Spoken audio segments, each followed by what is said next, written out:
Good morning दोस्तों। हम कल क्लास में अध्ययन कर रहे थे इलेक्ट्रिक शेल के बारे में। तो मैंने आपको लास्ट में हेडिंग डलवा दी थी दोस्तों, शेल के विद्युत वाहक बल व टर्मिनल विभवांतर तथा आंतरिक प्रतिरोध के संबंध ज्ञात करेंगे। इसके लिए आपको हेडिंग डलवा दी थी। तो दोस्तों आज शेल के विद्युत वाहक बल व टर्मिनल विभवांतर तथा आंतरिक प्रतिरोध में संबंध किस प्रकार से ज्ञात करते हैं। दोस्तों एक डायग्राम बनाओ आप पहले।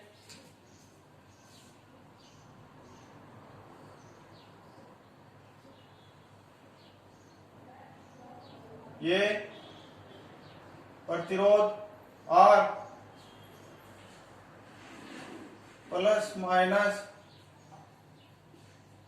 विद्युत क्षेत्र की दिशा इस तरफ,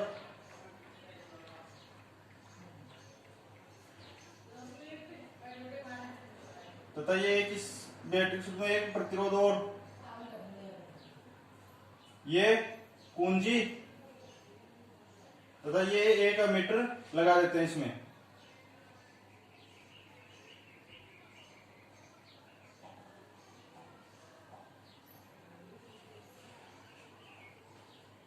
इसमें दोस्तों I धारा बह रही है। ये क्या है? एमीटर। अरे ये क्या लगा दोस्तों? V voltmeter. V voltmeter. तो दोस्तों आप ये डायग्राम बनाओ पहले। ये के कुंजी लगी हुई है, ए एमीटर लगा हुआ है, ये V वोल्टमीटर, और इसमें धारा बह रही है प्लस से प्लस माइनस होती हुई प्लस की तरफ, फिर वापस माइनस के ऊपर आ रही है। ये R प्रतिरोध। तो दोस्तों शेल द्वारा परिपथ में किया गया कार्य कितना होगा? जो शेल लगा रहे हैं इसके अंदर, तो उसके द्वारा परिपथ में किया गया कार्य कितना होगा? तो वो लिखो, शेल द्वारा, यहां लिखना दोस्तों, शेल द्वारा परिपथ में किया गया कार्य कितना आएगा दोस्तों? W बराबर E Q। शेल द्वारा परिपथ में किया गया कार्य कितना है दोस्तों? W बराबर E Q। किस प्रकार से है दोस्तों? E बराबर क्या होता है हमारा? W upon Q। E बराबर क्या होता है? W upon Q। जब परिपथ को क्या दे रहे हो? Q आवेश दे रहे हो, तो शेल के द्वारा क्या गया कार्य W हो, तो विद्युत क्षेत्र क्या आ रहा था हमारा? E बराबर W अपॉन Q। वहां से शेल परिपथ में शेल द्वारा किया गया कार्य कितना है? W बराबर E Q। भाई इसको वज्र बना कर दिया, तो W बराबर क्या आ गया? E Q। अब दोस्तों नीचे लिखना आप, माना परिपथ में I एम्पियर की धारा, माना परिपथ में I एम्पियर की धारा t सेकंड में प्रवाहित हो तो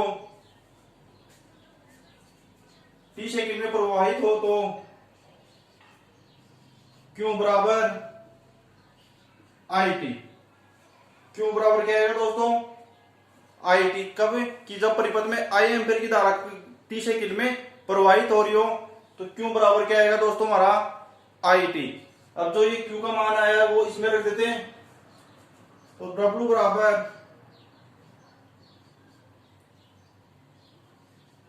EIT। कि जब परिपथ में I एम्पियर की धारा t सेकंड में प्रवाहित हो रही हो, तो Q बराबर IT आया। तो इस Q का मान किसमें रख दिया दोस्तों? इसमें। तो W बराबर EIT। अब नीचे लिखना दोस्तों, शेल के बाहर, एक बार शेल के बाहर ज्ञात करेंगे हम किया गया कार्य, और एक बार शेल के अंदर। तो लिखना दोस्तों, शेल के बाहर किया गया कार्य, शेल के बाहर किया गया कार्य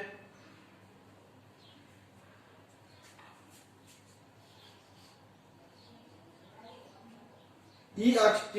ये किसको प्रदर्शित कर रहा है दोस्तों? शेल के बाहर किया गया कार्य को, EXT बाहर।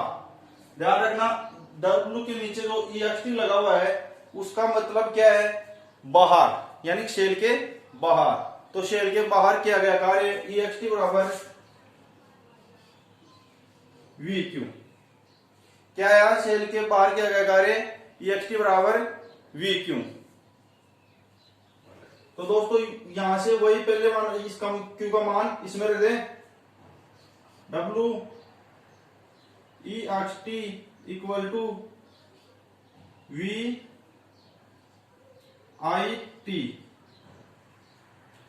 भाई Q का मान रख दिया इसमें दोस्तों, WEXT बराबर VIT। अब शेल के बाहर किया गया कार्य, अब क्या करेंगे शेल के अंदर। तो नीचे लिखना दोस्तों, शेल के भीतर, शेल के भीतर किया गया कार्य है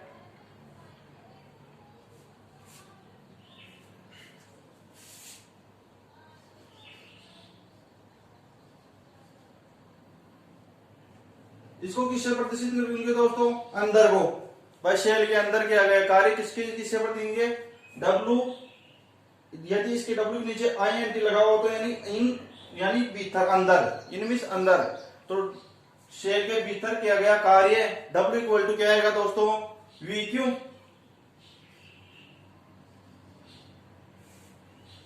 तो यहाँ पे वही मान Q का मान IT इसमें रखें, और जब इसके अंदर V का मान दोस्तों क्या माने कि Q का मान तो क्या आ रहा है हमारा दोस्तों IR, और जब V का मान क्या है दोस्तों, सॉरी Q का मान तो IT और V का मान क्या आता है दोस्तों IR।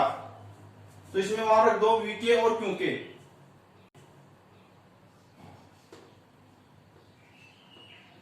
V का IR इंटू Q का IT।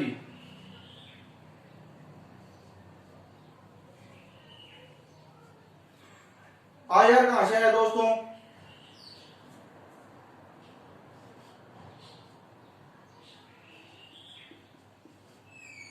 V upon I equal to R। तो यहां से किसका मान दोस्तों, V का मान निकालना है, वज्र गुणा कर दो इसको, यहां से V का मान क्या जाएगा IR। तो यहां V का मान IR रख दिया, Q का मान हमारे को पता है IT। अब इसको गुणा करेंगे दोस्तों, WENT equal to I square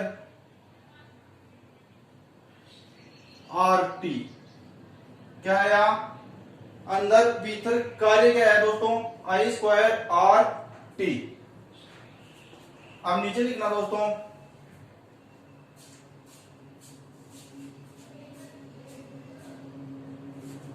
कि किया गया कार्य आ गया, फिर इसके भीतर बाहर की तरफ कार्य आ गया और अंदर की तरफ कार्य आ गया। अब तो नीचे लिखना दोस्तों, ऊर्जा संरक्षण के नियम से, ऊर्जा संरक्षण के नियम से W बराबर क्या होगा दोस्तों, ऊर्जा संरक्षण के नियम से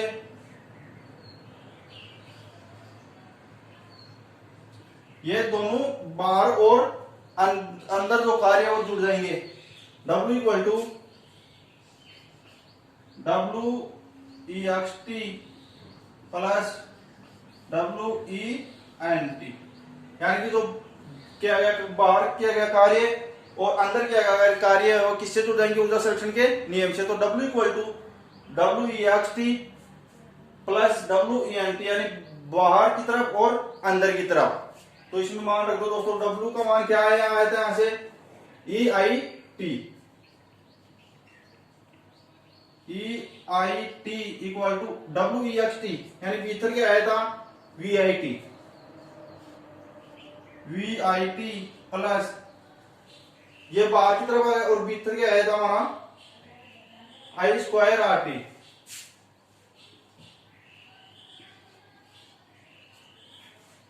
तो इसमें से क्या कॉमन आ रहा है दोस्तों,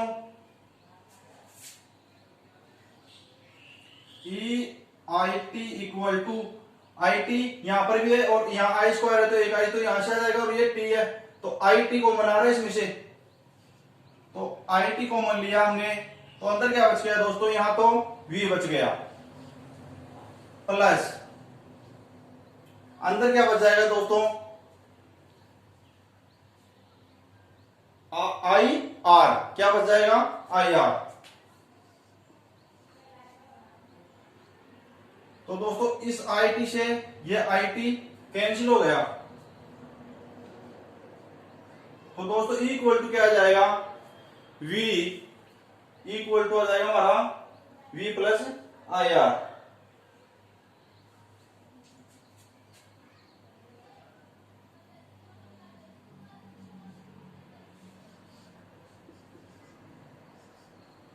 equal to V plus I R. या फिर इसको किस प्रकार से लिख सकते हैं दोस्तों,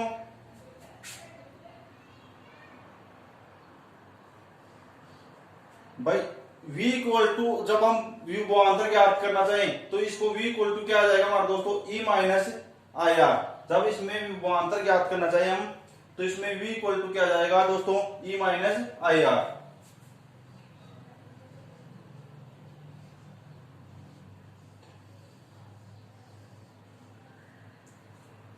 कि जब हम विभवांतर ज्ञात करना चाहिए तो E V इक्वल टू क्या जाएगा, E ये आई आर प्लस का इधर आके माइनस का, तो V equal to E minus I R. इसको समीकरण नंबर 1 दे दो दोस्तों,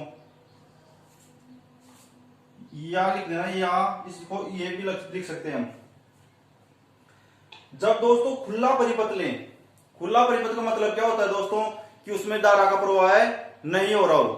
खुले परिपथ का मतलब क्या होता है कि उसमें धारा का प्रवाह नहीं हो रहा हो, तो धारा कितनी होगी, 0 होगी।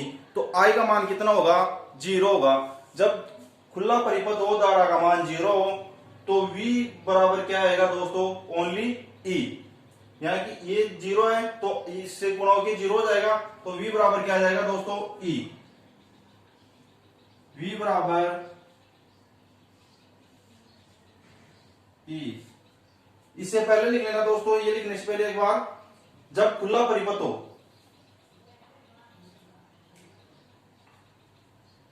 या धारा का प्रवाह नहीं हो रहा हो तो I इक्वल टू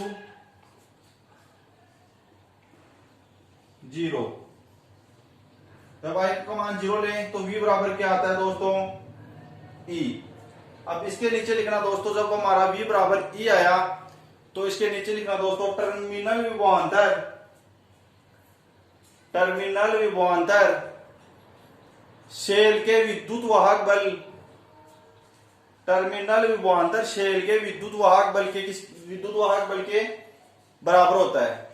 टर्मिनल विभवांतर शेल के विद्युत वाहक बल के बराबर होता है। अब दोस्तों समीकरण 1 में ओम के नियम से क्या आएगा हमारा, V बराबर आई आर। तो इस डायग्राम को मिटा लो।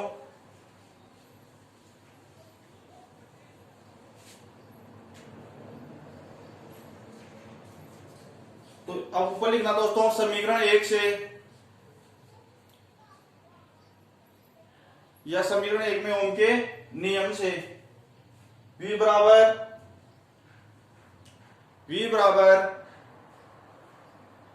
I R.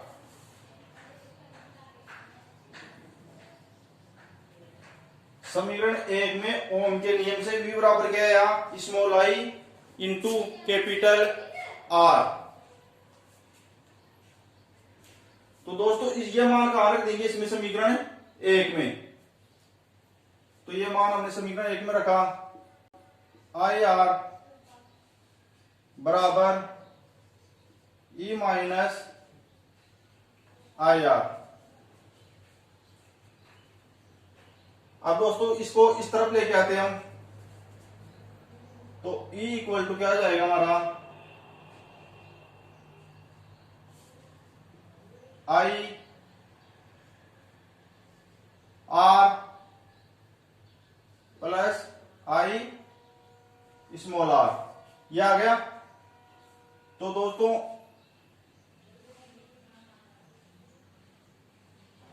E equal to, यहां से क्या कौन आ रहा है, आई को बनाया तो अंदर क्या बच गया, R plus R, capital R plus small R.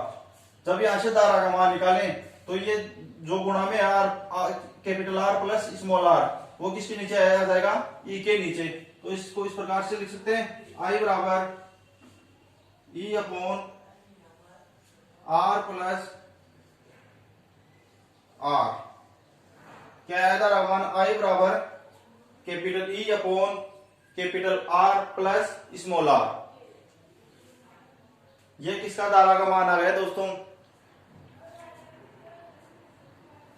ये कब आया दारा का मान, जब बंद परिपथ हो। तो आई इक्वल टू क्या आया, E upon R plus are.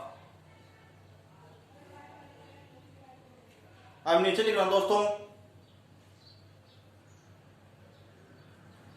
आंतरिक प्रतिरोध का मान याद करिए हम। तो नीचे लिखना आंतरिक प्रतिरोध का मान।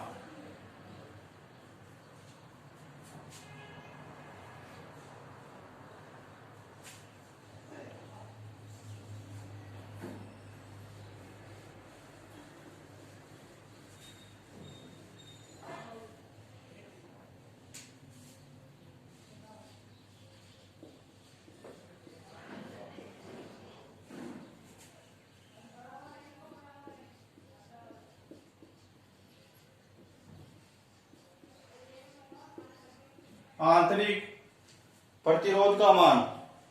तो दोस्तों आंतरिक प्रतिरोध का मान किससे, समीकरण 1 से, समीकरण 1 से। तो समीकरण 1 क्या थी दोस्तों हमारी, V बराबर ई माइनस आई आर। क्या थी, V बराबर ई माइनस आई आर, यहां लिख लो समीकरण 1 ये। तो जरा V बराबर ई माइनस आई आर। तो आंतरिक प्रतिरोध का मान ज्ञात करने के लिए क्या करेंगे दोस्तों, समीकरण 1 से। तो यहां लिख देना दोस्तों समीकरण 1 से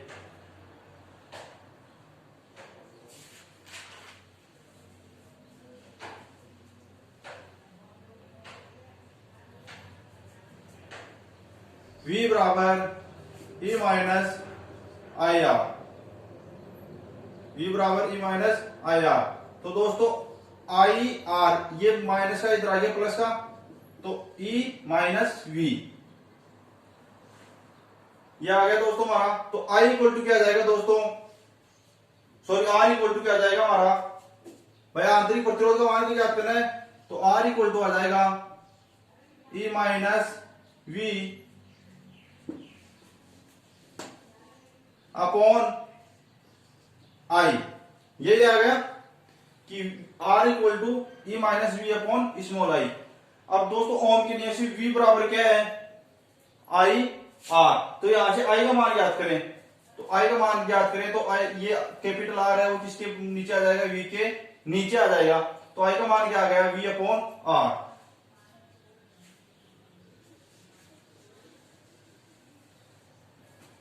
तो आंतरिक प्रतिरोध कितना आ जाएगा दोस्तों, R equal to E minus V upon V upon capital R।